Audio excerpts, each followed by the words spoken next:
sumber pertolongan kita jika kita sedang ada di dalam masalah hanya Tuhan. Amin. Ya, jangan kita mengandalkan kekuatan sendiri. Alkitab berkata, terkutuklah orang yang mengandalkan manusia, termasuk dirinya sendiri, tapi diberkatilah orang yang mengandalkan Tuhan. Dan Mazmur 121 ayat 1-2 mengatakan, aku melayangkan mataku ke gunung-gunung, dari manakah akan datang pertolonganku?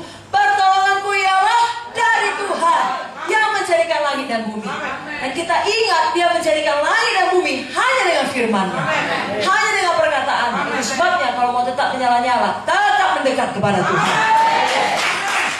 Setan akan suka mengalihkan pandangan kita daripada Tuhan, supaya kita kalau sudah kaya ya bersandar kepada kekayaan kita. Kalau sudah ada banyak kawan kita, orang-orang yang ya kelihatannya berkuasa, bersandar kepada mereka. Sebaliknya, kalau kita ditimpa banyak masalah, setan mau kita terus dipenuhi dengan pemikiran masalah itu, lupa kita sama Tuhan. Dua-dua jangan, tetap Tuhan sumber kita. Amin. Biar kita selalu mendekat kepada Tuhan. Amin. Hana tidak mempunyai anak, dia rindu memiliki anak.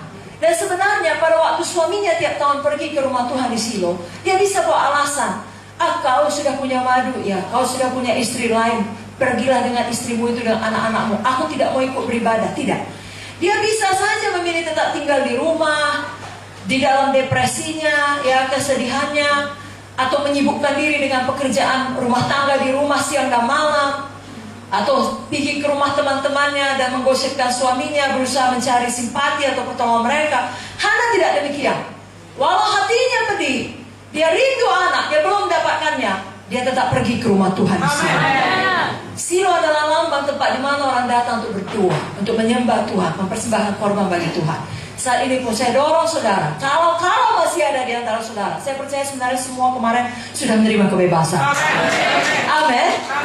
Tapi kalau di masa yang akan depan, saudara mengalami masalah yang berat, saudara ingat firman Tuhan ini. Kita teladani Hana, kita tetap beribadah. Dan tetap mengarahkan pandangan kita kepada Yesus yang adalah sumber kita. Poin yang kedua malam hari ini, yang mau diingatkan Tuhan melalui firman kepada kita, Hana berdoa dengan sungguh-sungguh. Kita pun kalau berdoa dengan sungguh-sungguh. Di dalam 1 Samuel 1 ayat 10 saya bacakan, dan dengan hati pedih ia berdoa kepada Tuhan sambil menangis terseduh-seduh. Hana berdoa, dia berdoa dengan sungguh-sungguh. Saya dan saudara pun perlu berdoa dan berdoa dengan sungguh-sungguh. Katakan amin. Ya, di antara semua senjata rohani, saya pikir doa adalah salah satu senjata rohani yang paling ampuh. Ya, dan Hana berdoa dengan jujur, saudaraku. Tuhan mengerti doa seperti ini. Karena di Alkitab juga pernah dituliskan bagaimana Tuhan berdoa dengan tangis. Saya bacakan Ibrani 5 ayat 7. Dalam hidupnya sebagai manusia, ia telah mempersembahkan doa dan permohonan dengan ratap tangis dan keluhan kepada Dia yang sanggup menyelamatkannya dari maut, dan karena kesalehannya ia telah didengarkan. Kalau Yesus pun berdoa, mari kita juga berdoa. Karena memang senjata kita bukan senjata duniawi, tapi senjata rohani. Saya bacakan 2 Korintus 10 ayat 3-5. Memang kami masih hidup di dunia, tapi kami tidak berjuang secara duniawi. Karena senjata kami dalam perjuangan bukanlah senjata duniawi, melainkan senjata yang diperlengkapi dengan kuasa Allah. Semua berkata kuasa Allah. Yang sanggup untuk meruntuhkan benteng-benteng. Kami mematahkan setiap siasat orang dan merubuhkan setiap kubu yang dibangun oleh keangkuhan manusia untuk menentang pengenalan akan Allah. Kami menawan segala pikiran dan menaklukkannya kepada Kristus. Itu semua dapat kita lakukan melalui doa. Saya dan saudara tidak bisa mengubahkan hati manusia. Hanya Roh Kudus yang sanggup melakukannya dengan kuasa doa kita. Dan juga bagi diri kita sendiri. Saudara pernah lihat, kalau hidup lama saudara, kan saudara bisa mengakui tidak ada orang yang bisa mengubahkan saudara. Adalah kuasa Roh Kudus yang mengubahkan saudara. Adalah kuasa firman buat saudara berubah. Sebabnya jangan pernah lupakan prinsip ini. Saudara kalau perlu, saudara nyanyikan selalu agar saudara ingat. Dengan berdoa ku hadapi semua. Dengan berdoa semua berlalu. Gunung-gunung kesusahan, gunung-gunung persoalan. Dengan berdoa semua berlalu. Amin. Kita, gunung-gunung kesusahan kita, gunung-gunung persoalan kita bukan datang karena dosa kita. Kalau itu memang kita harus bertobat. Tapi seperti yang disampaikan Ibu Munca tadi, kita mau mengadakan KKR lagi Paskah, KKR lagi kemerdekaan, dan dengan rahmat Tuhan kita bertemu lagi tahun depan KKR Natal. Amin saudara. Tahu kan saudara, setan tidak suka itu.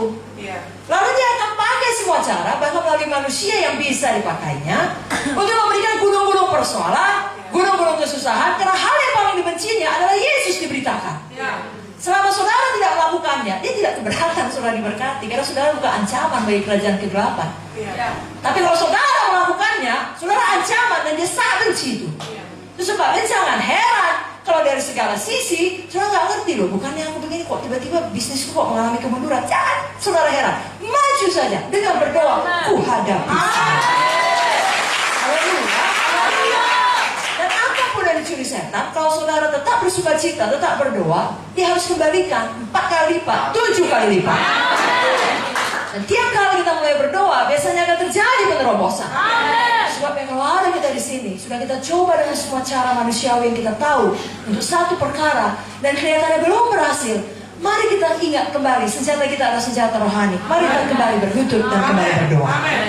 Dan jangan lupa, saya yakin ini saudara sudah lakukan. Saya hanya ingatkan saja dengan kasih Tuhan untuk mengusir setan di dalam doa saudara.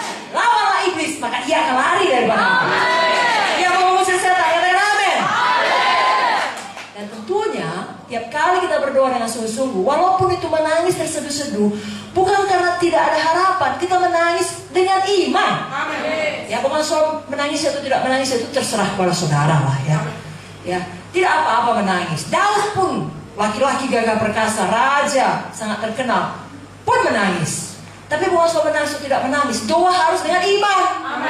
Karena tanpa iman tidak mungkin orang berkenan kepada Allah. Dan bagaimana mengenai iman? Markus 11 ayat 24 berkata, apa saja yang kamu minta dan doakan, percayalah bahwa kamu telah menerimanya, maka hal itu akan diberikan kepadamu.